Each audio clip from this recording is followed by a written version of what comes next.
पश्चाताप करने के लिए मुनि महाराज के चरणों में जाती है। अचानक राजा को देखकर मुनि महाराज आश्चर्य पड़ जाते कि क्या हो गया। उसके पिता पूरा वृत्तांत सुना देते हैं। तब मुनि महाराज ने उसे 36वें काव्य की विधि बताकर एक घड़े में पानी रख के उस काव्य मंत्र को पढ़कर पहले साधना फिर उस मंत्र को मंत्रित किया और सुरसुंदरी को स्नान करने के बाद बोला, क्या हुआ? संपूर्ण शरीर का रोग नष्ट हो गया, सुंदर रूप पुनः हो गया, सब में जैन धर्म की महिमा हुई। लोग बहुत प्रभावित हुए कि देखो कर्मों का फल तो भोगना पड़ता है, चाहे राजा हो या रंग। इस प्रकार अब राजा उससे कहता है अपनी बेटी से कि घर चलो, परंतु वह वैराग्य प्राप्त होकर दीक्षा ले लेती है, समाधि पूर्वक मरण करके देवलोक को प्राप्त हो जाती है। तो जो अपने जीवन में कर्मों की विचित्रता प्रत्यक्ष देख लेते हैं, उन्हें संसार में फिर आसक्ति नहीं होती है।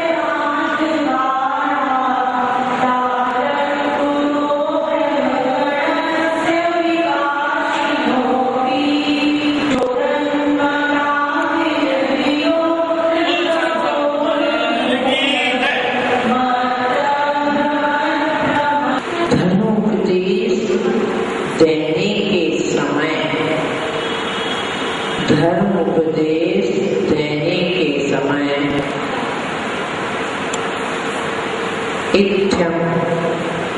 इत्थम इस प्रकार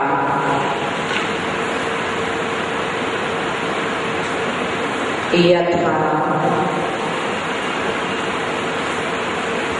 जैसी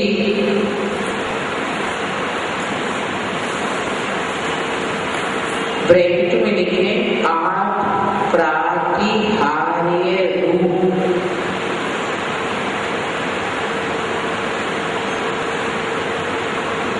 विभूति वैभव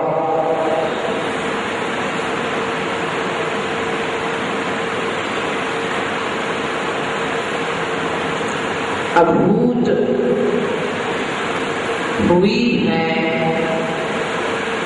अभूत हुई है,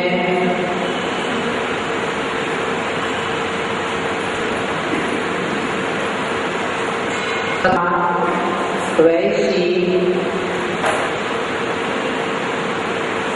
परस्य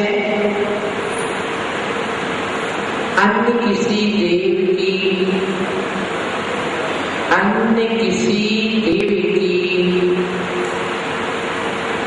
ना अभूत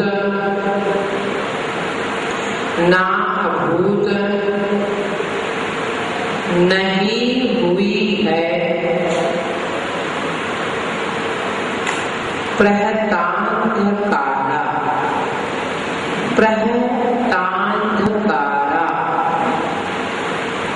अंधकार को नाश करने वाली, अंधकार को नाश करने वाली या दृक जैसी प्रभा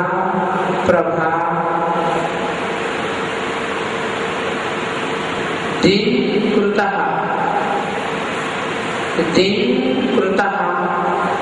सूर्य की होती है, सूर्य की होती है। ताद्रुप वैसी विकासिना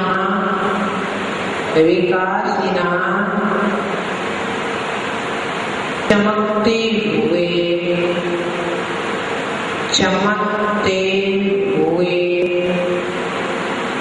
अपि भी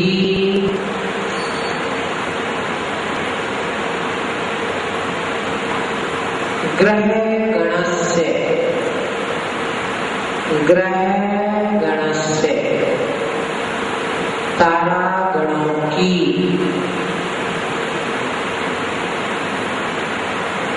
कुतः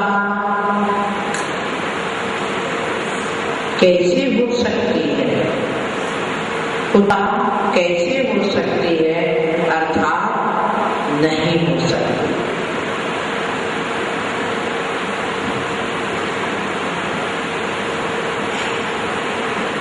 इस काव्य में भगवान की दिव्य ध्वनि कहाँ होती है?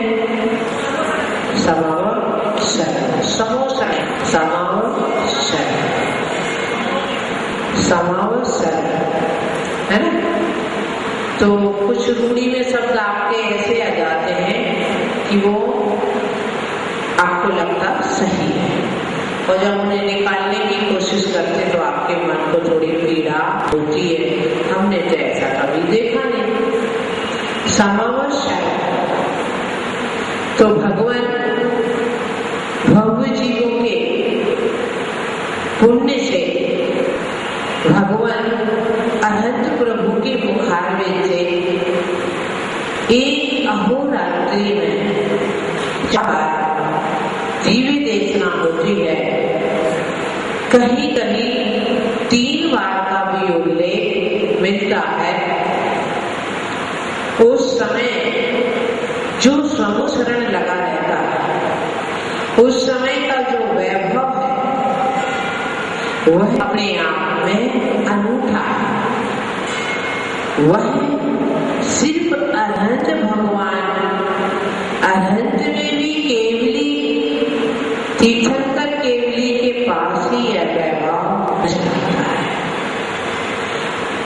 और अन्य मतावलंबी जो जिनमें ईश्वर पने की परिकल्पना की जाती है, उनमें तो इस प्रकार का वैभव असंभव